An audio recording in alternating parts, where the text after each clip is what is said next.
Yeah, I'm here is inviting all of our speakers and discussants to take a seat at the table. And we'll hopefully, I think, with these presentations, we'll have a very stimulating discussion.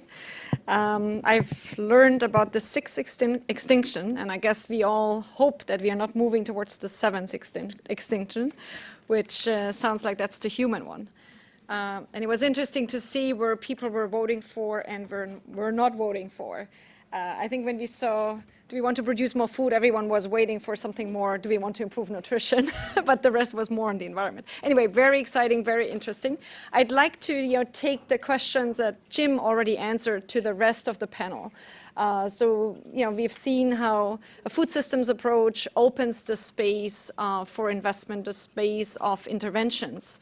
So where do the rest of the panelists, maybe starting with Keith and going down to Jess, Alex, and then Faustin, where would you invest given that we have this more holistic environment, I think the much broader space for investment. So we have some suggestions from Jim already, and you can say, yes, I want to invest where Jim invests, or you can say, no, no, no, we need something very different. Please go ahead.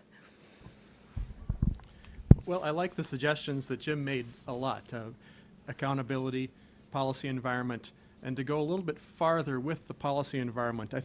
I mean, the big challenge we face is to be able to do better and to do more with the resources we have, or ideally with even less than the resources that we're currently using. And that means knowledge. And I think there are a couple of components that are really important. One specifically has to do with agricultural R&D, so that we've got a better toolkit of options that are available at different levels, not just for farmers, but for different points along the value chain. But more generally, I think in education and science education, the ability to understand and appreciate evidence as a basis for good policy making. Okay, Jess.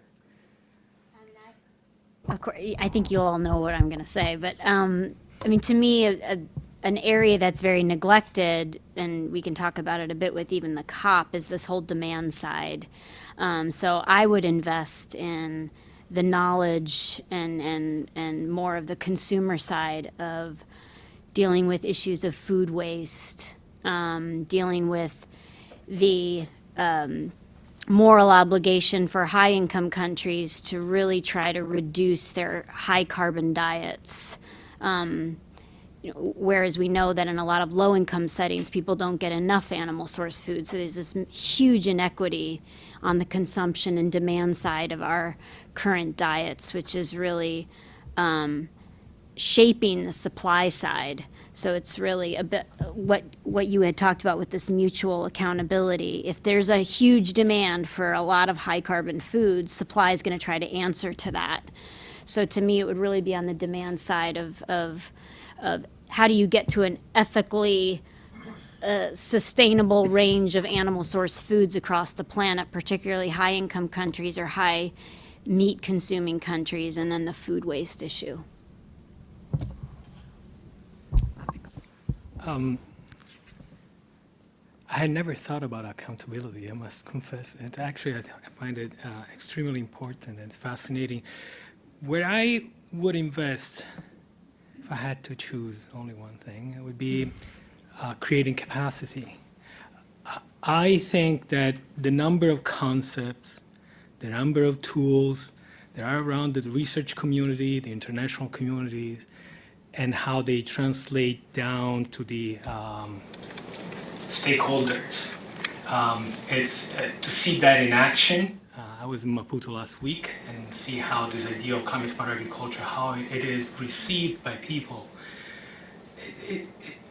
That tells me that there is a lot of work that we need to do in order to develop capacity, not just in giving them the capacity, but really in be able to absorb their needs in the way that we translate our research and our the tools that we develop. Okay, now Faustin, please. I couldn't agree more. Actually, I was going to talk about strengthening the capacity of local institutions to do all of the great work that we've just seen from the research that has been presented here. But the challenge with building capacity takes time. It requires patient capital. But the problem with the way much of this is funded is on short-term program cycle basis. So I think that's really what I would be vouching for: capacity, investment in capacity. Thank you. While I'm not one of the speakers or panelists, I would say we need to invest more in agricultural research and development, but with a focus that goes beyond food commodities and other crops moving towards the entire food system. And I think we can address a lot of those challenges that we face that way. But I don't want to take too much time of just talking to the speakers and panelists. I would like to now move it to the audience, and just raise your hand if you have a question. We also will have some online audiences that might come in eventually with some questions, but we first start in a room here, please. Yeah, and the mic is coming from behind. Please introduce yourself. Thank you. I'm John Coonrod with the Hunger Project. My question is on this question of knowledge at the community level. I would have voted for investing in rural women's associations because most of the people who are food insecure are not organized. They don't have any meaningful collective access to information and issues. They have social obstacles that are causing low diet diversity among two young mothers. So I'm just wondering what you see could be the pathway to accelerate the kind of thing Faustine was saying of really building up the skill set of community level rural organizations, because that seems to me the biggest gap. There's an enormous amount of science and no capacity to use it. We'll take one or two more questions and then we revert back to the panel to respond to those. So we have a question at the far end, and again, if you could first introduce yourself, please. My name is Dan Silverstein. I'm a private sector and capital markets advisor. Is the Malabo Declaration being taken seriously in sub-Saharan Africa? Can you just repeat that? Which declaration? Is the Malabo Declaration? Yeah, great. And we have, was on the wall. I think it's very important, very essential, but we also have to be aware that there's all these other plans and strategies. And I think part we need to, okay. Is the Malabo Declaration, CADUP, NEPID, Grow Africa, and the New Alliance for Food Security and Nutrition being taken seriously in sub-Saharan Africa? That is very good, but that's a lot of them. And I think one of the challenges that we all face is, countries sign up to most of them or all of them, but then they have a capacity challenge in the government to really cater to all of them. I think that's again, part, and I think we'll maybe hear from Jim on that. We need this donor accountability to work together, so that we actually help countries to be able to manage across all of those plans. Do you have an immediate? No, I can wait to take the rest of the questions. Oh, perfect. Yeah. So we'll take one more question and we'll go back to the panel. Thanks. If we have one more question. Yes, okay, sorry, here. Yeah. Hi, I'm Madeline Smith. I'm a consultant working on food security, nutrition, and food systems. My question is more about in implementation, what are your experiences and thoughts on how to reduce fragmentation? So I think in a lot of countries we're doing, across the various projects and programs, we are doing all of these things, and yet we're not quite able to achieve a critical mass of, I would say, functioning, systems to, have the kinds of outcomes that we're seeking. And so my observation, just more as a practitioner, is there's a lot of fragmentation happening, and what more can we do in terms of research and implementation to reduce that and help prioritize smaller ecosystems and areas. Okay, great. Yeah, that's, I think, again, goes back to this issue that we have a lot of little things happening and it's very difficult to I guess, get momentum. So I'll revert back to our panelists. I think Faustine can address that last question and also the community-based approaches. Jim, on Malabo, and maybe some other people on Malabo, and Jesse, it would be great to hear back from you. You've just released a mega report on food security and nutrition, and that's not the full right title. You can tell us about it.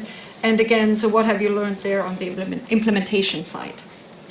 Do you want to start on this side, Faustine, and then Jim? Yeah. Great. So I'll take a stab at John's question on. Sorry, thank you. the disconnect between what happens at sometimes country level that does not reflect in the small rural communities where much of the problem exists. I think that for the most part is the absence of a continuous citizen engagement in much of the policies and strategies that are happening, even at the sub-national level. And so understanding that when national governments adopt certain policies and strategies, they don't necessarily have in mind the specific or unique needs of women farmers, for example, or how will a food security and nutrition strategy affect adolescent girls in that community, for example. And I think, as we've said earlier, it goes back to the issue of lack of inclusion, and first on who is sitting at the table and making this decision, but also just how that information that's made is disseminated so that the very local level community representation is not always at the table. Regarding reducing fragmentation, in some way, I think that it's due to lack of critical mass, again, of evidence of what works versus what doesn't work. And so in many ways, we are trying different things in different places, hoping that we come up with some convincing outcomes that would hopefully be replicated. We say replicated a lot in this town. I think that that's part of it. But I think the other issue, too, is really the way the way the donor landscape works. That food security, for example, will be strictly on crops and not an inclusion of fisheries and livestock. Well, we know better today that food is a whole system behind that. And so, again, going to informing policymakers to understand that we cannot do this in silos and expect effective outcomes. Okay, great. So Jim, if you wanted to. Oh, comment. thanks. My favorite question, so thank you. I guess I'm buying the beer afterwards.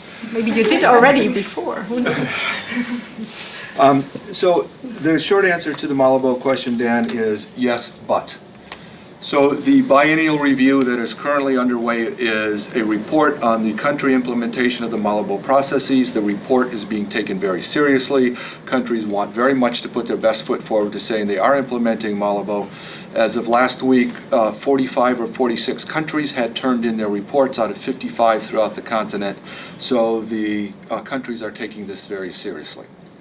But the real action will come after the report is presented at the Head of State Summit in January, and it will come in 2 or 3 ways. One is, we know this is the first time this has been done. There's going to be some data issues. There's going to be some scoring issues. So is a serious effort going to be made in order to structure the reports going forward, to take lessons learned from this year and provide the best available evidence for decision making in years going forward. Second is, are we going to see those decisions being made? So particularly the 10% resource commitment, but also efficiently using those 10% of public resources and other commitments by other stakeholders, including donors, going forward. And the third is, and let me address this question that you asked, the fragmentation, Madeline, on there. So how do we reduce fragmentation? So one of the processes going forward is the refresh of the National Agricultural Investment Plans, against which everyone is supposed to be aligned. So we take country ownership of those plans very seriously in Global Food Security Act, and we, in our Global Food Security Strategy, have very much taken the systems approach that you're talking about in order to make sure that our investments are in fact moving this plan forward. So we will know if people do a serious planning exercise, if there are priorities that make sense, that are accomplishable, that are relevant, achievable, time-bound, smart priorities and smart commitments, then we can strike the button. So when we see those 3 things going forward, it will be yes and yes. Hopefully we'll get there. Okay, thanks. So I think a lot of interesting insights on Malabo moving forward. So now, yeah, this side of the panel, any contributions responding to those queries? I wanted to say a few words about gender. I'm an economist. I'm an environmental economist, so an economist with a heart. But still, No such thing. but still, I had never in my career, I had never worked with gender issues, nutrition. And now I find myself sort of, for me, it's impossible to ignore the gender sort of in my work, because it really determines the set of possible responses that I want to analyze and evaluate. So I don't know how you make it sort of more relevant in the field and sort of more present, but I can tell you that in the research community, in the work that we're doing, is becoming more and more part of our daily work and something that we cannot avoid. And so I guess, eventually will trickle down. Okay, good. Any other comments, especially on the implementation? Yeah, so on the rural women's associations and then the fragmentation, my stock answer to that would be to work with youth. I just came from another meeting where I presented on adolescence and the food environment and brain development. Anyway, totally different talk. But, we talked a lot about youth empowerment and agency and how do you create that? But there is a big elephant in that young people don't want to be farmers anymore. They're all leaving. They want to go get tech jobs in urban places. And you see this everywhere. You see this in some of the poorest countries. So I think it's a really tough question that you ask, because if we really want to change knowledge, it's almost too late for people of my age or Keith. He's an old guy. But we really want to capture the young generation who's going to be, on their knees with climate change. But if we're talking about rural places, they don't want to be there anymore. They don't want to be in the drudgery of farming and agriculture. It's too difficult, pays too little, it's too risky. So I don't have an answer to your question, but I think I teach rural development at Johns Hopkins, and it is a big, big conundrum as to how do we engage youth and empower them in rural places to create knowledge-based economies. I think it's a big challenge. On reduced fragmentation, I didn't totally get your question because I wasn't sure which kind of fragmentation you were talking about, but let me see if I answer your question. I think in the food system space, I don't think people work really systems in countries. I think people are working on interventions that address a certain outcome or an impact, right? So I think it's a very intervention-based development model. I hardly know anyone who works really in systems, because it's hard to do it. It's complex. It involves understanding lots of languages from different disciplines and different sectors. And people are really uncomfortable working outside their space. I mean, how many of you have been to a conference where you know no one in the room? Very few of us do that, right? So I think there's just kind of an issue in the way we work. But I do think just three things on that. I think in nutrition, we're talking a lot about these double or triple duties where you can use an intervention, use the typical model that we use in development of an intervention that tackles multiple issues across different sectors. And Corinna Hawkes has been writing about that, who has worked a lot with IFPRI on these double and triple duties or actions that you can do. So you kind of hit multiple birds with one stone. There's also a lot of talk about these unified platforms like women's cooperatives in rural places where you tackle multiple issues or system issues in these delivery platforms. I think that's another approach. And the Global Nutrition Report, for those of you who are interested, is coming out November 4th. And we talk a lot about not how nutrition should be integrated into all the SDGs, but how can you cluster the SDGs or building blocks of SDGs for nutrition. So it's sort of a different way of not looking at, okay, nutrition impacts all 17 goals, but how can you cluster the goals to work together for nutrition or agriculture outcomes? So it's a little bit of defragmenting the SDGs in a way. So maybe that will be interesting when you see the report come out. It might be helpful. Anyway. Okay, that's great. And first, but one quick statement. I mean, on climate smart agriculture and youth, this is a very big topic, and I think there's quite a bit of work going on. But I think we don't have to say, the youth will all leave because agriculture is boring. there's not necessarily always much more exciting things to be done in cities. You might just be unemployed. And I think much more technology and even ICT is coming to agriculture. And there's now so many tools and technologies available to make agriculture more exciting. I think we just have to talk about agriculture in a bit more exciting ways. And I think we can really make a difference. Yes, please, Keith. Okay, thanks. Yeah, I'll just pick up a little bit more on this issue of fragmentation because I think it's really important, and I think we have to not take for granted that fragmentation itself is bad in all contexts because the context does really drive the response in many cases, and in many cases there'll be very different responses and very focused responses that are important. But on the other hand, there are certainly plenty of cases where a coordinated response, a shared response to a similar set of goals and so forth is necessary and desirable, but not happening because, among other things, we have different understandings of the problem and different sources of information and so forth. I think there's a big challenge, particularly, I mean, we're inherently talking about things that are going to be with us in not just the coming years, but coming decades and generations. So we're talking about a period where we don't have data. We don't have any historical data to work from, and we have to really think carefully about a bunch of different, well, what if things happen in a certain way or in a different way?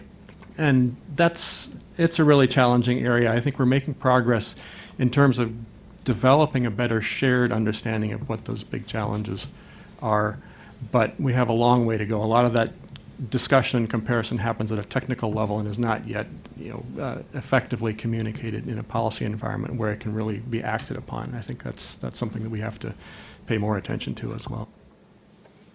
Great. So we will move into a second round of questions, and I hope you still have a lot of questions that you have been holding back. I don't know if you have any online questions as well or not. Oh, yeah, we do. Sorry. So before we do the second round, we'll quickly get to the online questions, please. Hi, I'm Smita, and I'll read out a few of the online questions we received for Alex, Jessica, and James. First, for Alex, the changes in the diet, such as the demand for industrialized food, makes sometimes the targeted population work with activities more harmful to the environment, such as mining. But it depends on the regional context in which we are talking about. In which context do you work the most? Second question again for Alex is, what are some of the multiple dimensions that you're talking about? Could you please talk more about it? Okay. Second is for Jessica. Do you have some study in the amount of water needed to use in each type of food? And second question for Jessica again, when we look at the nutritional value of food in the US and in Africa, the nutritional value of food in Africa is quite higher in value than that of US. Talking of the quantity is what makes the difference. I would like to know the source of your data. The last question is for James. When the donor makes a donation, he expects a certain result, but sometimes country context issues avoid the achievement of these goals. How do you deal with that? Thank you. Okay, because we want to get to a second round of Q&A with the audience, please quick and concise answers on these questions.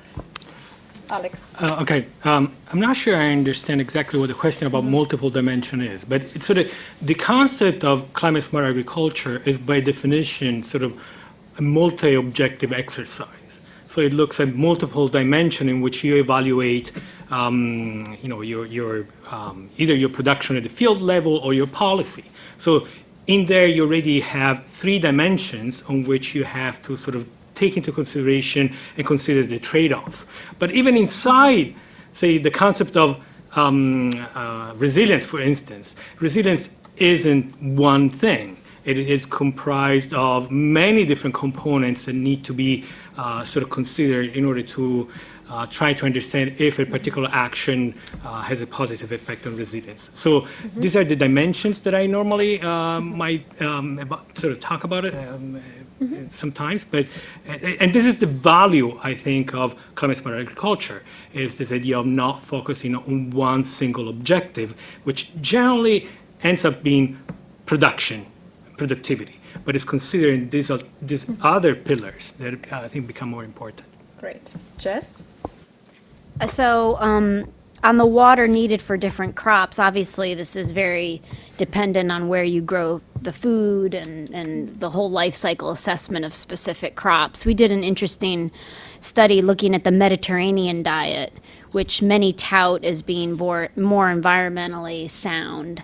And we found that there's really high water footprints in some of the crops that Mediterranean diets are known for, like dried fruits and yogurt and olive oil, depending on where it's grown.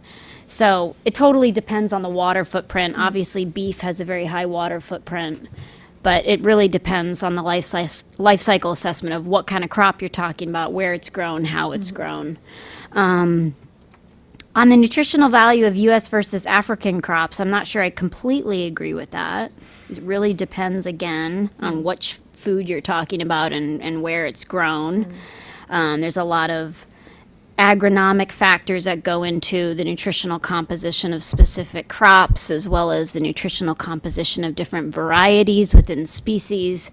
But that data that I showed was looking at the CO2 fertilization effects of different crops, C3 crops. I think it was modeled data. I'm not sure where they took it from. I can't remember where Sam Myers did that. But I think the point is that we shouldn't just look at yields. We need to look at the nutritional content of the crops in different climatic conditions. And of course, depending on where they are and where they're grown. Great. Yeah. Yes, Jim? Thank you. So the question was, how do we deal with country context that may impede the results that we're looking for? So first, we invest in areas where the country is looking for results, and those results are in U.S. taxpayers and government interest, and we find that overlap and try to invest there. So we already have a willing partner in terms of the country, and I'm not saying just the country government, but the country in order to move this forward. There still may be issues with impediments and roadblocks in the country, so we try to engage in order to overcome those roadblocks and impediments. And just some quick examples. In Senegal, Senegal wanted greater private sector investment in agriculture.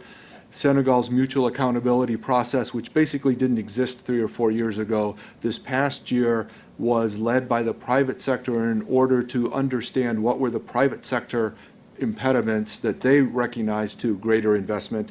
An identified area was policy that provided heavy taxation of imported agricultural machinery, and now we are supporting a process to see whether or not the country can address that issue.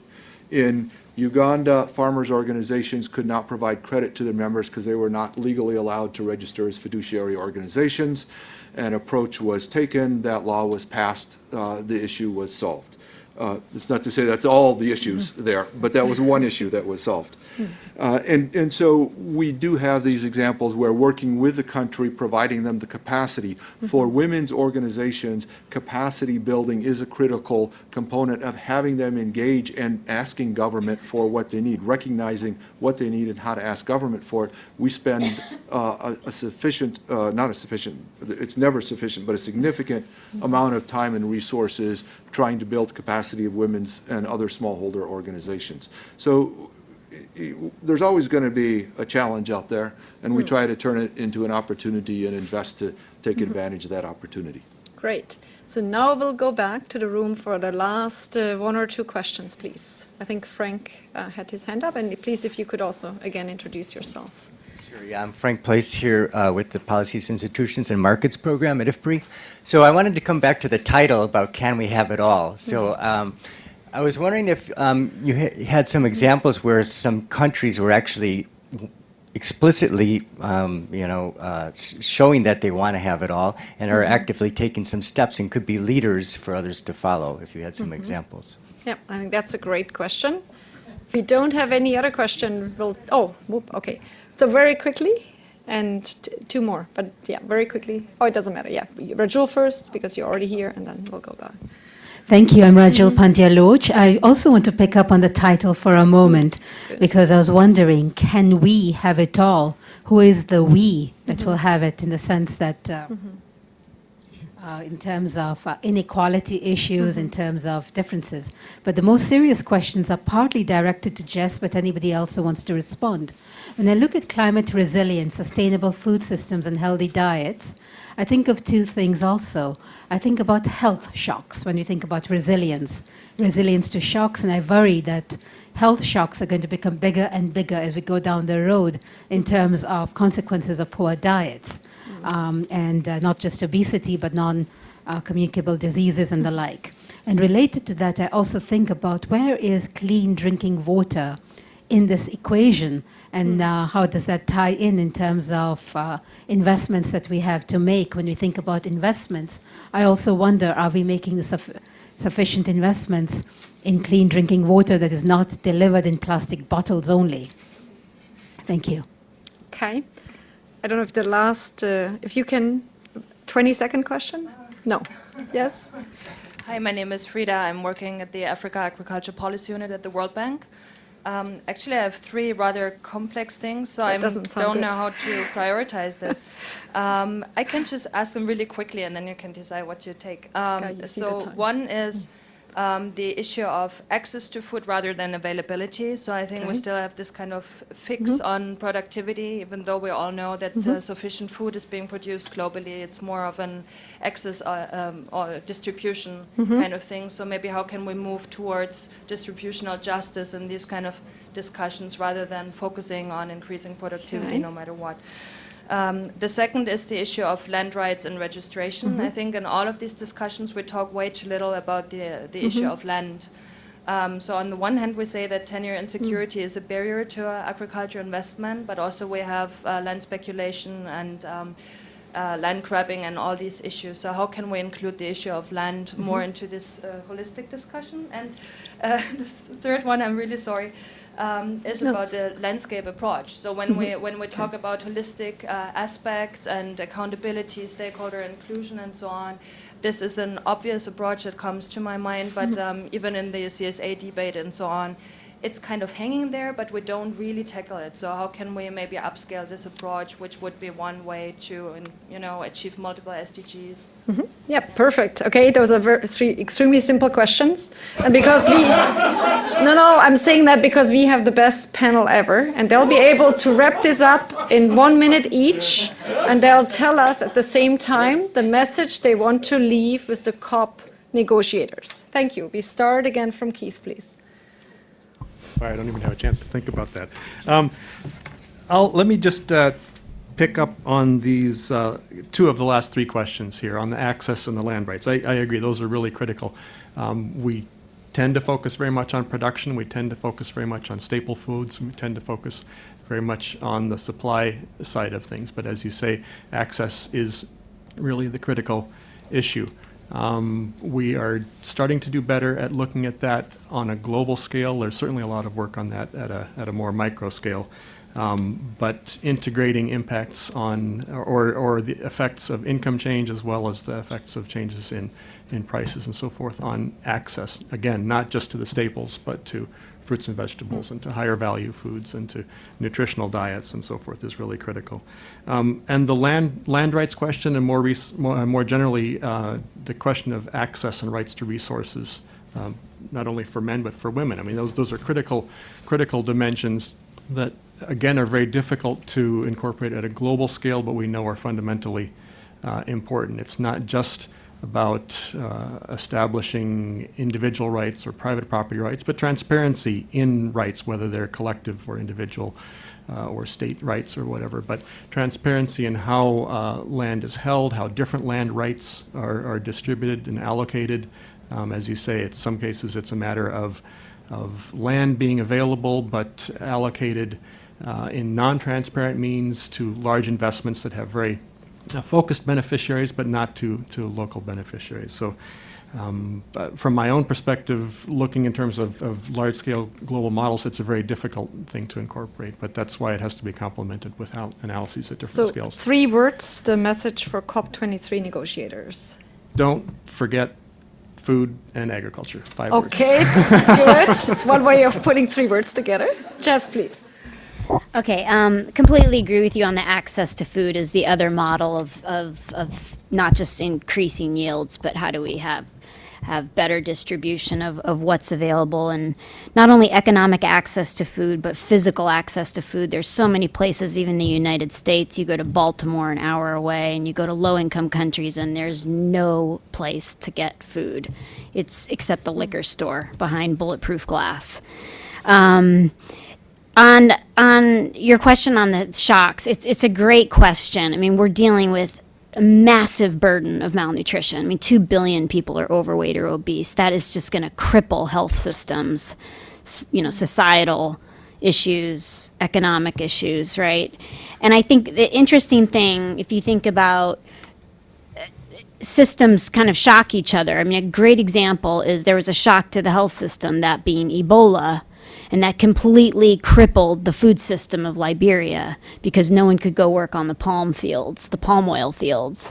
So this is a great example of just these multiple shocks that we need to deal with, and getting back to these, how do you deal with system issues and ensuring that you are tackling not only health but food systems at the same time, and that goes into the water system as well. 3 words. Focus on diets. Perfect. Okay, Alex. Focus on gender. There's not one mention of diets. Good. So we'll make sure we are going there, Alex and I, and we'll make sure it's mentioned. Okay, Alex. I'm going to say just a few things about the landscape approach. I think that's a natural next sort of step for climate-smart agriculture. I think some of the results that I presented show that is inevitable to think about sort of that kind of sort of larger approach. The problem there is management. It's sort of how you manage a landscape. It becomes even more difficult. Think about Frank. I'm going to channel Mick Jagger and the Rolling Stones. You can't always get what you want, right? Oh, okay. But we can try, and we will get what we need. And I know that there's a lot of work, but I think we're headed in the right direction. And you want to know about COP? Your 3 words. Oh. Don't sweep agriculture under the carpet. Whoa, that's a 4? long 3 words, but that's good. Okay, I thought you would say something about gender, but that's okay. No. It's okay. Okay, first No, so on focusing on production versus availability and access, I think that one aspect that we overlook is just the food losses that is happening, especially, farmers have to make very difficult choices between continuously investing their little income into ventures that do not provide for them to recoup that. And if you think about it, a World Bank report a few years ago said that Sub-Saharan Africa, for example, experiences up to $4,000 billion a year related to food losses. That's way more than the continent receives in food aid, for example. So it's about priorities. It's the lack of investment in infrastructure, for example, so that there's massive food losses while at the same time we are continuing to focus on production. On the land issue, I would just say that the titling, the need to really enforce availability of titles for people, because most of the people that lose their lands they're already marginalized people whose voice is not heard in the policy spaces. And finally, very quickly, 3 words to COP23. Tap into, that doesn't count, tap into local body knowledge. Okay, thank you. Local knowledge, excellent. Jim. So Alex has some heart and just a touch of soul as well. I would have said you can't have your cake and eat it too. But we do see examples of countries prioritizing across 2 or 3 or 4 areas, and in some very contrasting ways.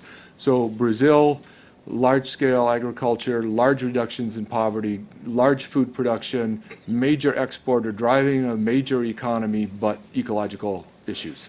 Niger, great progress on ecological issues that led to increased food production, reductions in poverty, but still one of the weakest agricultures globally with huge poverty rates in the country. So how do you take the best lessons from the different countries that are out there and merge them? Rajul, I don't think anyone answered the water question, so we're looking very seriously at at this in two ways. One is in terms of the water rights as part of land and resource tenure and rights. And the second is we're watching very closely the WHO investments in a water insecurity index, and we may become involved in some work based on that.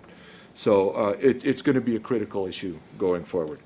And finally, three words, strengthen mutual accountability. Okay, great. Those were really three words. Yeah, with that, I'd like to thank everyone for listening today. Little prerogative, as I'm the chair. While we all heard food access matters, accountability matters, food production does actually also matter. We still need to produce 60% more food unless we do it a lot smarter.